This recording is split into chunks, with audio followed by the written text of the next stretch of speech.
Hey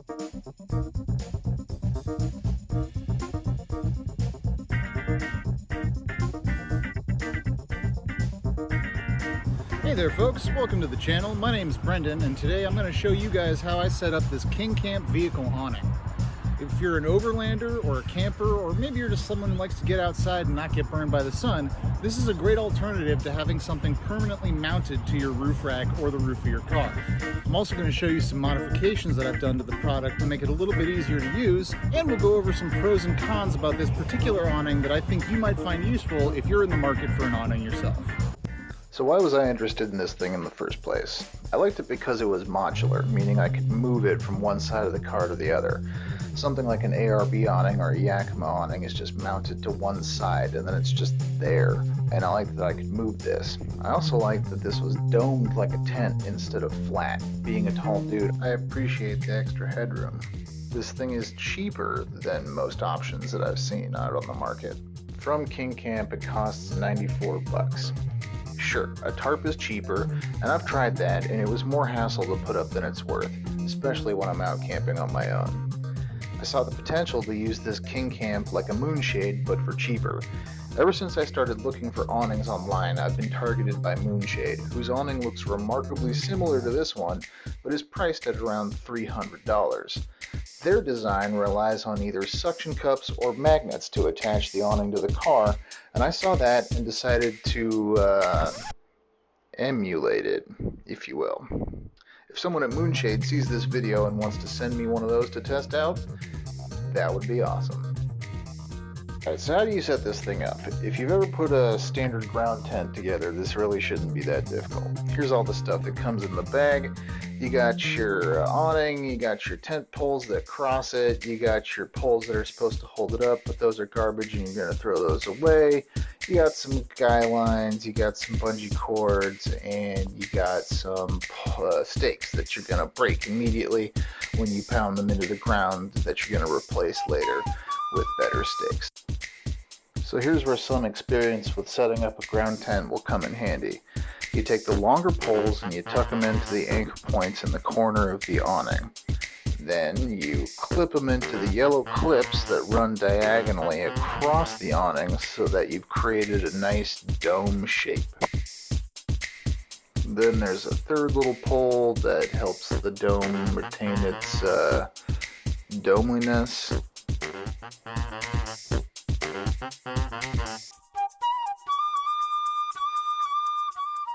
Grab your magnets and attach them to your vehicle where you'd like to attach the awning. The magnets don't come with the kit, and that's something I'll go over a little bit later. And then you just flip it over and clip it into place with the supplied carabiners.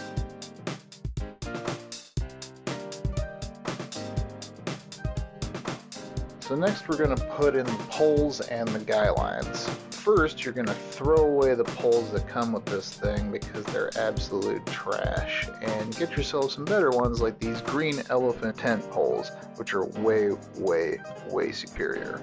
This feels like as good of a chance as any to remind you guys that I bought all this stuff with my own money. I'm not sponsored by Kingcamp.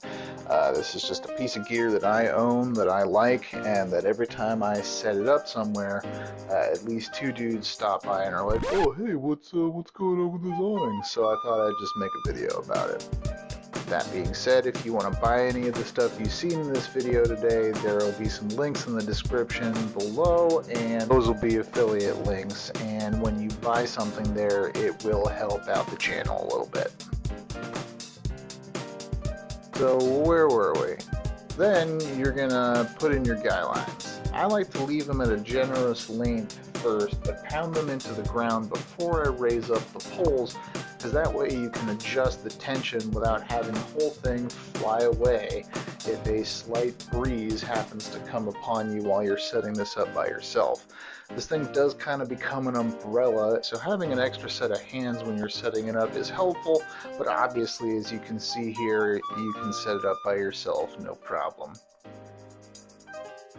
So now that we're all set up and we're out of the sun, let's talk about modifications that I've done to this thing. Kingcamp supplies you with these bungee cords that are supposed to attach to the carabiners on one side of this and then attach to either the door handles on the car or your wheels. But this means that the awning is only able to be set up over the tailgate of your car. Instead of using the supplied bungees, I borrowed an idea from Moonshade and bought these fishing magnets on Amazon that supposedly have a 500-pound pull rating, and added some felt tape to the backside of them so they wouldn't mess up the paint on the car. I purchased a set of magnets with a lower pull rating at first, but a gust of wind managed to pull it off the car the first time I set this thing up. The felt does reduce the magnet's holding power, but the higher pull strength ones haven't been lifted off the car by wind yet, and the felt makes it easier to remove them from the car when you're done. I also replaced the absolute garbage poles that come with this thing with these tent poles by a company called Green Elephant, which expand up to 9 feet tall and are lockable in 3 different positions, which are great because the original poles, they weren't adjustable at all. They were just shot corded at one length. I was still taller than their maximum height. I'm 6'7", so having something that'll go up taller than I am is really helpful. It means I'm not ducking underneath things at camp all the time. It also makes it great for different weather situations. If it's raining or windy, super windy, you can adjust this lower so that it's not going to get taken off by the wind. They supply you with 2 guy lines, one for each pole, but you really need 2 guy lines per pole so that you can set the lines up at a 90-degree angle to keep your awning super secure. Here's the 2 guy lines leading off at a 90-degree angle, and also the Green Elephant tent poles, which are adjustable in 3 different spots. You just turn them to unlock them, and then turn them to lock them, and they just make setting this thing up way easier. So what are the pros of this thing? I do like that it is in fact modular. I can move it around by using the magnets instead of the bungees, and it can be moved to any part of the car depending on the direction of the sun. I love not having an awning attached to one side of the vehicle. They market this as an over the tailgate awning, but with the magnets you can pretty much set it up however you like. I like the dome shape, and I like the fact that it's packable. It packs down to about the size of my forearm, which is nice. The price is good. It costs just under $100. An equivalently sized awning from Moonshade or Yakima would be well over $300 with tax and shipping and all that jazz. It doesn't take me that long to set up. It takes me about 10 minutes to set up by myself. Granted, I don't have a standard awning for comparison, but it doesn't seem to take up that much more time. And what I also like is that instead of having to remove a bike rack to add an awning, I just throw this thing in a cargo box and take it with me on the trail. It's not another thing I have to mount and add weight to the roof, and it doesn't drag down my miles per gallon any further by having another thing up there. And it's also not another thing to entice fools to steal it when I'm parked in urban areas. So what sucks about this awning? Well, it's got a vent at the apex of the dome and a window on one side of it, which I can only assume is to let in light and also allow for wind to pass through it on a breezy day, but also I suspected made the awning kind of useless in rainy situations. It actually started raining shortly after I filmed this video, and I managed to stay dry underneath the awning, but it wasn't raining particularly hard.